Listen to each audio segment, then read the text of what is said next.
There are some things in the New Testament that appear in other religious teachings, like taking care of widows, not committing adultery, and loving your neighbor. But one thing, one teaching that is uniquely Christian is Jesus' command to love our enemies. In Matthew 5:44 through 45, Jesus said, "But I say, love your enemies. Pray for those who persecute you. In that way, you will be acting as true children of your Father in heaven." No more than anyone who ever lived, Jesus faced incredible opposition. He knew well what it meant to have enemies, and yet he loved them enough to die for them. So can we just be honest for a moment?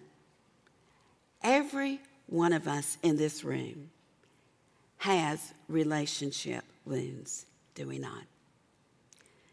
People who have hurt us and may still be hurting us. Some who just plain and simple are our enemies. And how does Jesus say that we're to treat our enemies? We are to love them and we are to pray for them. And yes, that goes against our human nature, but that's great news, because when we get to the place that we find that we are loving our enemies, we know without a doubt that we are dying to our flesh and we're becoming more like Christ.